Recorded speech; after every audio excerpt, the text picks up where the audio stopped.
Salut chers tous, aujourd'hui nous allons parler de la visite d'Ousmane Sonko, le premier ministre sénégalais, récemment au Mali.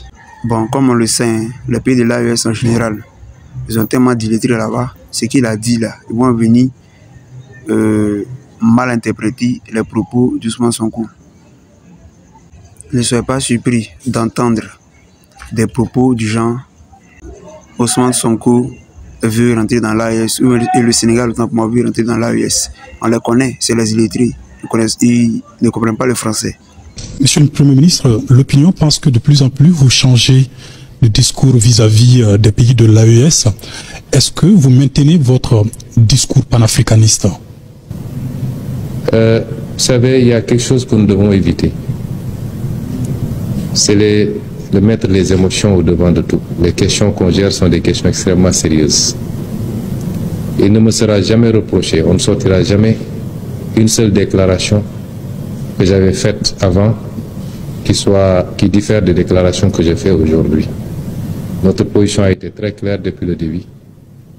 Quand nous avions commencé à prendre position sur ces questions, il n'y avait pas encore l'AES d'ailleurs. Il y avait ce qui se passait dans chacun des pays, aujourd'hui considérés comme étant membres de l'AES. Quand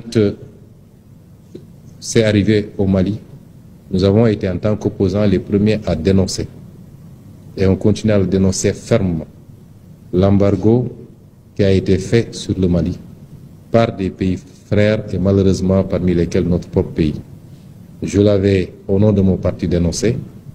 Je continue à le dénoncer et comme je l'ai dit, sous notre régime, ces genres de pratiques ne pourront jamais prospérer et personne ne passera par le Sénégal pour soit déstabiliser le Mali ou aucun autre pays frère ou alors lui imposer des sanctions de cette nature. Cela n'a pas changé, ça ne changera pas. Quand il a été question d'une intervention au Niger, ma position a été très claire. De ma cellule de prison, j'avais fait une publication pour dénoncer cela et mettre en garde les chefs d'État de la CEDEAO. Cela n'a pas changé aujourd'hui. L'AES est venu après et personne ne sortira un seul discours où moi, en tant que président de mon parti opposant de l'époque, j'avais dit que nous rejoindrons telle ou telle organisation. Il faut arrêter ces amalgames. Nous n'avons jamais pris position pour dire que le Sénégal va rejoindre telle organisation ou telle autre. Ça, c'est la première chose. Nous sommes tous des pays souverains. Nous nous respectons. Nous devons nous respecter dans nos choix souverains. Et nous respectons le Mali dans ses choix. Nous respectons le Burkina dans ses choix. Nous respectons tout le monde, des choix que nous comprenons, puisqu'on a toujours dit, et je l'ai rappelé, bien après avoir été Premier ministre, que beaucoup d'erreurs ont été commises par les chefs d'État de la CEDEAO et que souvent on s'est intéressé beaucoup plus aux symptômes qu'aux causes réelles qui nous ont conduits à cela. Ça n'a pas changé chez nous. Alors qu'est-ce qu'on nous reproche? D'avoir ou d'être en train de travailler pour continuer à réunir la famille. Depuis quand on peut reprocher à un panafricaniste de faire tout pour qu'on reste dans des cadres solides plutôt que de nous diviser?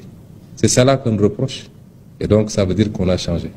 Et je l'ai dit, quel que soit l'aboutissement ou le choix qui a été fait, cela ne changera absolument rien dans nos relations avec chacun des pays et les cadres qui seront mis en place. Au contraire, ça pourrait même les renforcer. Il faut que nous mettions les émotions de côté et que nous travaillions sur la base de préoccupations concrètes. Si on se dit panafricaniste, tout panafricaniste doit avoir comme seul et unique objectif de réunir les Africains au-delà de nos divergences. Je l'ai dit tout à l'heure avec le Premier ministre, les Européens se sont fait des guerres mondiales qui ont coûté des millions de vies et ils se sont retrouvés après. Donc, quelles que soient nos divergences, essayons, comme nos aïeux l'avaient fait pour créer l'Empire du Mali, qui s'étendait d'ici au Sénégal, au Ghana et partout, nous ne pouvons pas faire moins qu'eux. Et c'est ça notre préoccupation. Mais si un pays souverain comme le Mali considère que les erreurs qui ont été commises justifient de sa part qu'il quitte, nous respectons cette souveraineté et cela ne changera absolument rien dans nos relations, qui sont des relations séculaires et fraternelles. Voilà, donc ne déformez pas les propos d'Ousmane Sonko. Hein. Voilà, voici ce qu'il vous a dit en substance. Il dit comme ça que lui là, il est panafricaniste. Voilà, il ne veut pas rentrer dans l'AES. Lui, il est panafricaniste. Et il vous dit comme ça que le panafricanisme, c'est de développer son pays. C'est pas d'insulter les gens. Voilà, il faut qu'on dise ça. Les populations de l'AES, ils ne comprennent pas où. Ils comprennent mal les choses, ils ne comprennent pas français.